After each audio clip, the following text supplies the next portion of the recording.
კინოდარბაზი, სამუსიკო სკოლა, კალათბურთის დარბაზი, ახალციხის მუნიციპალიტეტში 3 ძვირადღირებული პროექტი მიმდინარეობს. თუმცა ამ სამიდან ვერც ერთი თავდაპირველად დაგეგმილ ვადაში ვერ სრულდება.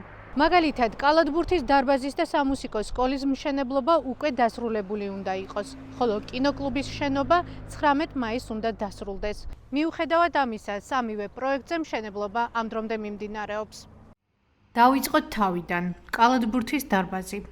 ახალციხის მერიამ ასპინძის ქუჩაზე სპორტული კომპლექსის მშენებლობისთვის, სადაც კალათბურთის დარბაზის მოწყობაა გათვალისწინებული, ტენდერი გასული წლის თებერვალში 4,5 მილიონზე მეტ ლარზე გამოაცხადა.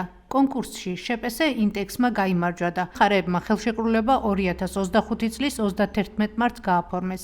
თავდაპირველი გეგმით კომპანიას ნაკისრი ვალდებულებები 2026 წლის 31 მარტის ჩათვლით უნდა შეესრულებინა, თუმცა ასე არ მოხდა. 31 მარტს ხელშეკრულებაში ცვლილებები შევიდა და სამუშაოების შესრულების ვადად 2026 წლის 29 მაისი განისაზღვრა. რატომ ვერ ჩაეტია კომპანია თავდაპირველად გათვალისწინებულ დროში?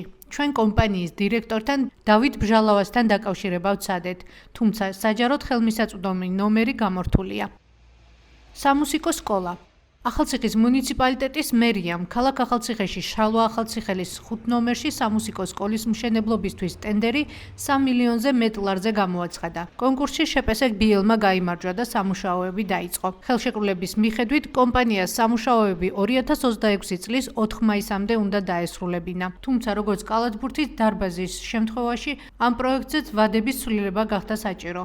2026 წლის 30 აპრილით დათარიღებულ ხელშეკრულებაში შესული ცვლილებების მიხედვით სამუშაოების დასრულების ახალ თარიღად 2026 წლის 30 ივნისი განისაზღვრა. ამ დროისთვის ობიექტზე სამუშაოები კვლავ მიმდინარეობს. ადგილზე ჩანს, რომ შენობა დასრულებული ჯერ არ არის და სამუშაო პროცესი გრძელდება. რატომ ვერ დასრულდა პროექტი 4 მაისს და დასრულდება თუ არა იგი 30 ივნისს? ჩვენ აღნიშნულ საკითხზე კომპანიის წარმომადგენელს დაუკავშირდით, რომლისგანაც ინფორმაციის მიღებას ველოდებით.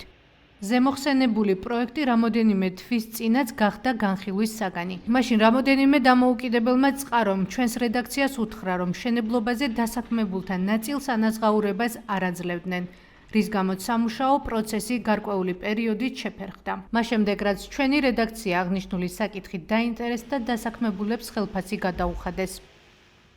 კინოკლუბი და მედიათეკა. ახალციხის მუნიციპალიტეტში კინოთეატრის გახსნა ახალგაზრდების 56% სურს. ეს მონაცემები ახალგაზრდობის სააგენტოს 2020 წლის კვლევაშია ასახული. მუნიციპალიტეტმა კინოკლუბის და მედიათეკის მშენებლობისთვის ტენდერი გასულ წელს გამოაცხადა. ტენდერში გამარჯვებულ კომპანიას შეპესე MC Group-ს სამუშაოები 5 მილიონამდე ლარად 2026 წლის 19 მაისის ჩათვლით უნდა შეესრულებინა.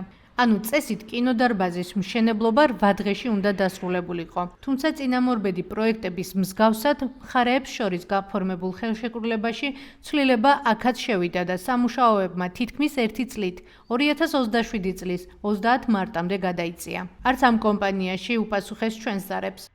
რა პოზიცია აქვს მუნიციპალიტეტის მერიას გაჭიანურებულ პროექტებთან დაკავშირებით და რა ბერკეტს იყენებს მუნიციპალური ორგანო იმისთვის, რომ დაგეგმილი პროექტები დაგეგმილ დროს დასრულდეს. უწყებაში გვითხრეს, რომ საჯარო ინფორმაცია უნდა გამოგვეთხოვა. ჩვენ მერიას წერილობით უკვე მივმართეთ. თემაზე მუშაობას განვაგრძობთ.